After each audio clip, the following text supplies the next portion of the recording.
नमस्कार, बहुत स्वागत है आप सभी का। मैं हूं आपके साथ नैना यादव, लेकर हाजिर हूं हमारा खास शो पूछता है इंडिया। पड़ोसी मुल्क पाकिस्तान के अंदर और बाहर लगातार घमासान मचा हुआ है।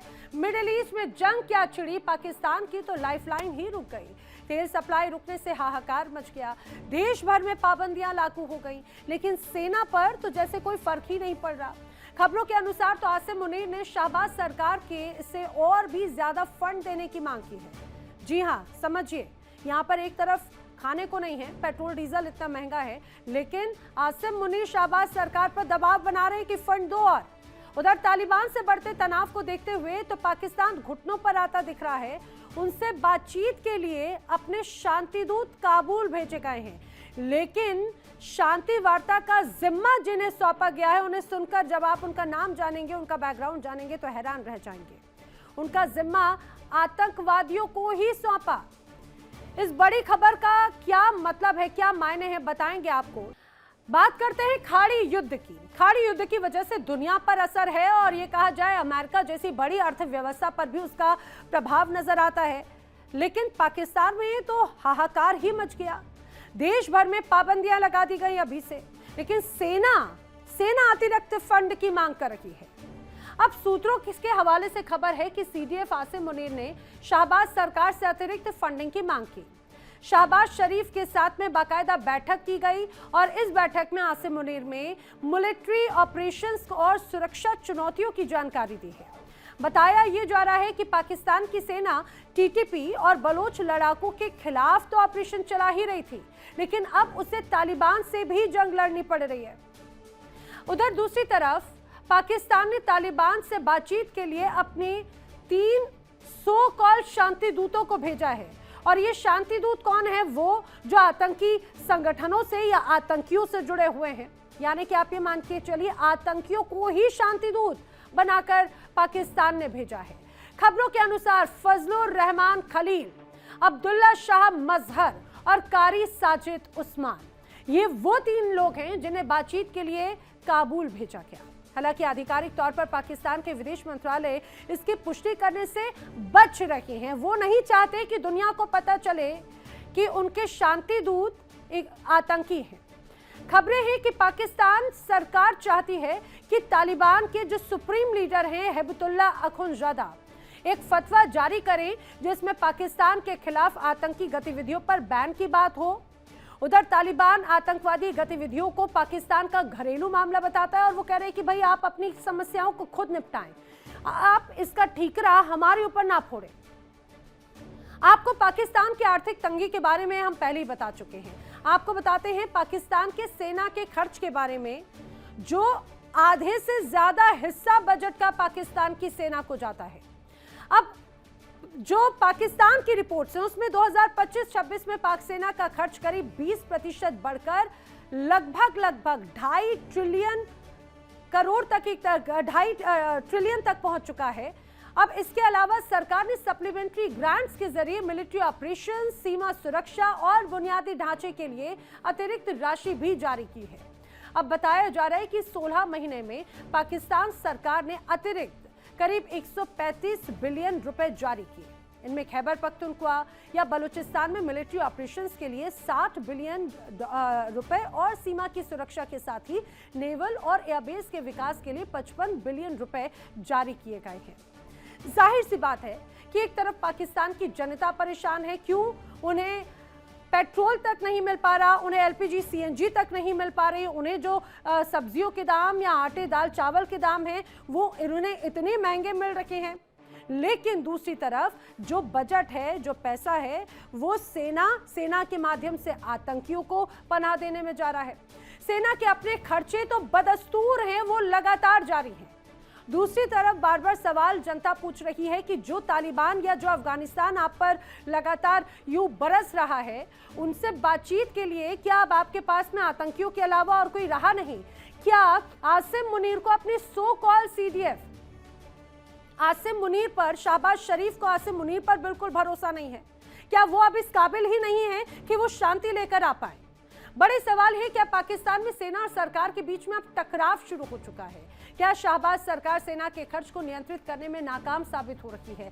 सवाल ये भी, क्या आतंकियों की मदद लेना ये साबित करता है कि पाक में उनकी पैठ बहुत ज्यादा गहरी है? करेंगे चर्चा। खास मेहमानों का पैनल मेरे साथ में कनेक्ट हो रहा है, उनसे आपको मिलवाती हूं। रक्षा विशेषज्ञ retired lieutenant general Sanjay Kulkarni ji मेरे साथ कनेक्ट हो रहे हैं। पूर्व राजनयिक डॉक्टर मोहम्मद अमीन मेरे साथ में कनेक्ट हो रहे हैं। चीन से मेरे साथ में डॉक्टर बशीर नावेद बलोच एक्टिविस्ट मेरे साथ में कनेक्ट हो रहे हैं। पाकिस्तान से पत्रकार डॉक्टर हामिद खान मेरे साथ में कनेक्ट हो रहे हैं। आप सभी खास मेहमानों का इस पूरी चर्चा में बहुत स्वागत है। लेकिन मैं चर्चा की शुरुआत कुलकर्णी सर आपसे करना चाह रही हूँ। मुझे जरा ये बताइएगा, मैं महंगाई या फिर ये कहा जाए कि बजट पर बात करूँ उसके पहले ये समझना बहुत जरूरी है कि अफगानिस्तान और पाकिस्तान के बीच में तनाव लगातार बढ़ता जा रहा है। यह अच्छी बात है कि पाकिस्तान ने सोचा कि बातचीत के जरिए स्थिति को नियंत्रित किया जाए, लेकिन सब बातचीत के लिए भी उन्हें आतंकियों का सहारा लेना पड़ रहा है। इसके क्या मायने हैं? बहुत बहुत धन्यवाद नैना जी।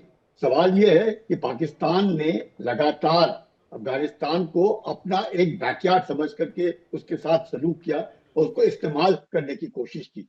अब इस बात का एहसास अफगानिस्तान की सरकार को हो रहा है कि पाकिस्तान उसको इस्तेमाल कर रही है।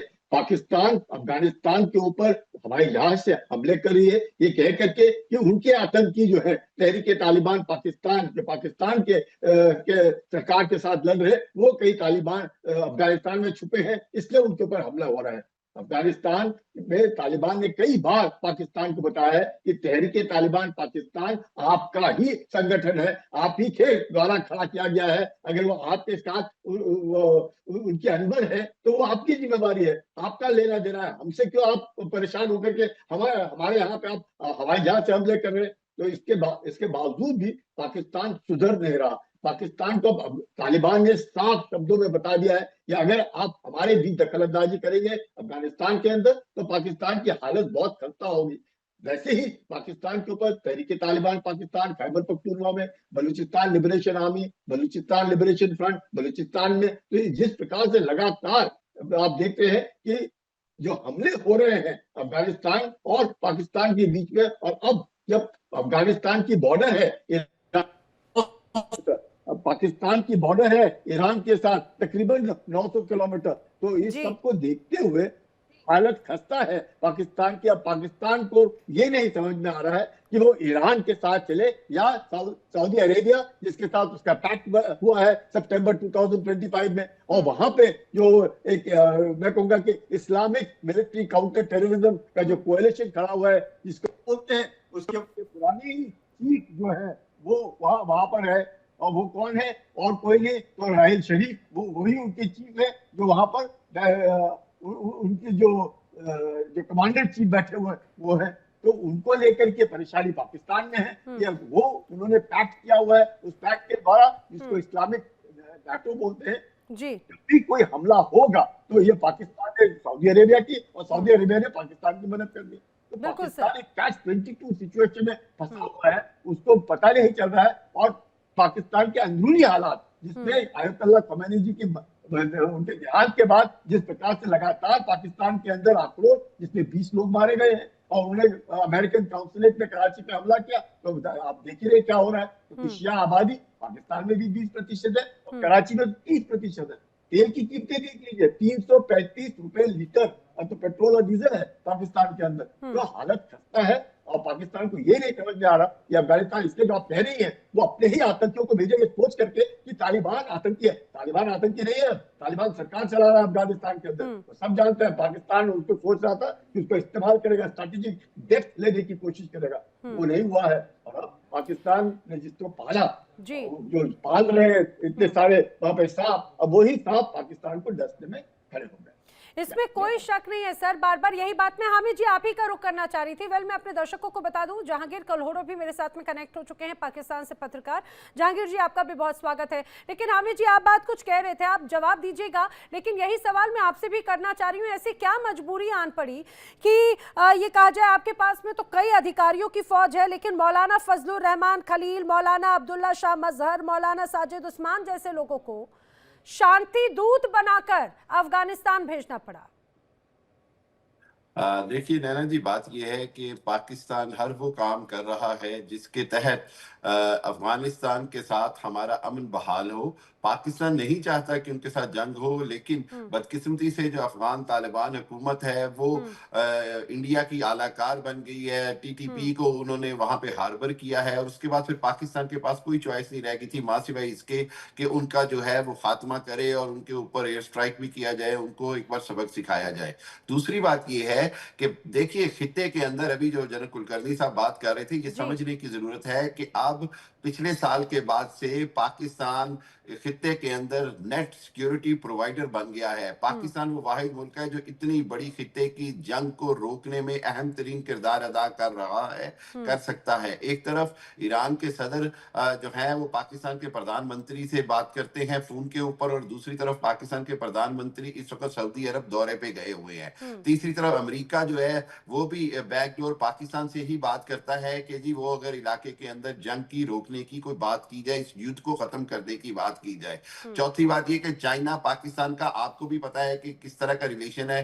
पाकिस्तान और चाइना कठ के साथ इस खित्ते के अंदर बहुत बड़ी ताकत बन चुके हैं। वो अब इंडिया भी मानेगा, इसराइल भी जानता है, अमेरिका भी जानता है। सिर्फ एक बात समझनी होगी, वो ये कि अब वक्त आ गया है इंडिया खित्ते के अंदर अमन की बात करे, पीस की बात करे, अपनी प्रॉक्सीज के जरिए बलूचिस्तान में टेररिज्म ना करे, अपनी प्रॉक्सीज के लिए केपीके में टीटीपी के नाम पे फितना और हिंदुस्तान और फितना और खवारिज के जरिए टेररिज्म ना करे। अगर इंडिया चाहता है कि खित्ते के अंदर पीस हो, तो पीस के लिए इंडिया को बस हाथ आगे बढ़ाना होगा। हमने जंग में ऑपरेशन बुनियान मरसूस के बाद आपका सारा गुरूर खाक में मिला दिया। हमने अपने से 8 गुना ताकतवर दुश्मन हामिद खान जी, खाक सुनिए, में डाल मुझे एक बात बताइए, पाकिस्तान को अस्तित्व में आए कितना वक्त हो चुका है?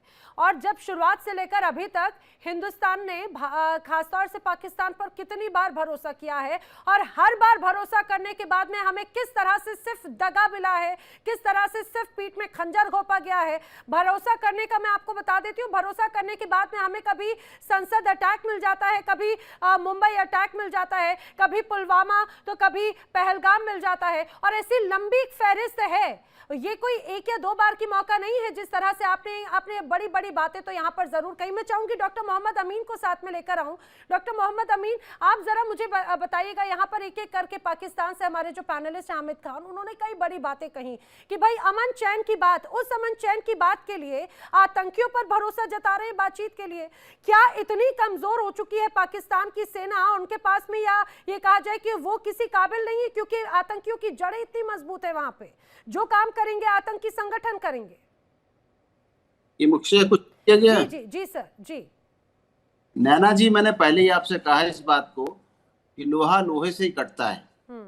आपने देखा होगा लोहा काटने के लिए लोहे से आरी बनाई जाती, सभी लोग एग्री करेंगे इस बात को। जी बिल्कुल। आतंकवादी है जहाँ पर सरकार बनी हुई है अफगानिस्तान के अंदर, और वो आतंकवाद का एक अड्डा हुआ करता था, और उन आतंकवादियों ने इतना बड़ा आतंकवाद फैलाया कि अमेरिका को वहां से जाना पड़ा, और वापस वो लोग आ गए वहां पर सत्ता में। अब आप ये देखिए इस बात को कि और पाकिस्तान के अंदर भी यही काम होता है। पाकिस्तान के भी अंदर आतंकवादी हैं जो कि दूसरे देशों में जाते हैं, हमारे देश में भी आते हैं, सभी जगह आते जाते हैं, उनका एक काम है। तो जो पेशेवर हैं इस बात के लिए, तो वो करते हैं आतंकवाद को। आपने देखा जब भी हिंदुस्तान के अंदर हमला हुआ, पाकिस्तान के लोग पाए गए। पाकिस्तान के साथ हथियार किसके मिलते हैं? मेड इन अमेरिका मिलते हैं। हमेशा अमेरिका आता है हमारे यहाँ बात करने के लिए हिंदुस्तान में, और पैसा और हथियार जाके देता है पाकिस्तान को। पाकिस्तान अगर ये ना करे तो हर एक की जगह एक इकोनॉमी होती है, और पाकिस्तान की इकोनॉमी जो है आतंकवादियों में बेस करती है, क्योंकि वहां पर आतंकवाद की वजह से चारों तरफ से पैसा आता है नाम को लेके कि भाई हमारे यहाँ आतंकवाद है, उसको हम खत्म करने के लिए, चाहे वो इंटरनेशनल ऑर्गेनाइजेशन हो, चाहे अमेरिका हो, सब इनको सपोर्ट करता है इस बात को। और सपोर्ट करने के बाद जो लोग आतंकवाद को फैलाते हैं, जिसका एग्जाम्पल अभी है कि अभी भारतवर्ष ने जब इन्होंने लड़ाई लड़ने की कोशिश की थी, या अपना पहलगाम में अपने भेजा था, वहां पर आतंकवादियों ने वहां पर शूटिंग की, उसका जवाब देने के लिए सिंदूर ऑपरेशन चलाया गया, और वहां पर जाके 9 आतंकवादी ठिकाने इनके ध्वस्त कर दिए गए। ये क्या था? ये दिखलाता है इस बात को कि वहां पर आतंकवादियों को पनपाया जा रहा है, पाला जा रहा है, पोसा जा रहा है, बड़ा किया जा रहा है, और बड़ा करके इनको जो है दूसरे पड़ोसी देशों में आतंकवाद फैलाने के लिए भेजा जाता है। इसको खत्म करने के लिए आप देखिए, तो इसीलिए इन्होंने अच्छा समय सोचा है कि हम अपने आतंकवादियों से द्वारा ही उनसे बात कराएं जो उनकी भाषा में बात करेंगे। लेकिन इस बात को भूल गए कि आज पाकिस्तान आतंकवादियों को ढेर पे बैठा है, और आप चाहे बलोच को देख लीजिए, चाहे सिंध प्रांत में देख लीजिए, हर तरफ इनके यहाँ आतंकवादी हरकतें हो रही हैं। और आज मैं कहूँगा रमजान का दिन है, रमजान के महीने में अच्छे काम होते हैं। पाकिस्तान के अंदर अफगानिस्तान में मारपीट हो रही है, जान से लोग मारे जा रहे हैं और वो इनको मार रहे हैं। एक दूसरे की भाषा अच्छी तरह समझते हैं, इसमें क्या कहना है नैना जी? इसमें कोई शक नहीं। आपकी इस बात पे हामिद खान जी कुछ रिएक्ट करना चाह रहे हैं, फिर मैं बशीर जी का रुख कर रही हूँ। हामिद जी, आप कुछ कहना चाह रहे थे? देखिए, मेरा ख्याल है कि जो ये बात कर रहे हैं इससे मैं बिल्कुल इत्तेफाक नहीं करता। सिंपल सी बात है, पाकिस्तान ने हमेशा से अमन की बात की है। पाकिस्तान इंडिया के जो फॉल्स फ्लैग ऑपरेशन है, चाहे वो पहलगाम में हो, चाहे वो पुलवामा में हो, पाकिस्तान ने ओपनली दुनिया को कहा कि आप इन्वेस्टिगेशन करें, प्रूफ दें। हामिद जी, इसके पहले जब आतंकी गतिविधियां हुई, आपके घर से जब आतंकी पाए गए या अभी भी आपके घर में जब आतंकी बैठे हुए हैं, आपने कभी उस बात को स्वीकार किया? आपने कभी भी कोई चीज, कितनी बार डोजियर्स दिए गए, कितनी बार सबूत पेश किए गए, कि आपने कभी स्वीकार किया जो इस बार आप बड़ा दिल दिखाते? और कैसे दुनिया मानती? नैना जी, डोजियर और सबूत होते हैं कुलभूषण यादव की शक्ल में, जो आपका ठीक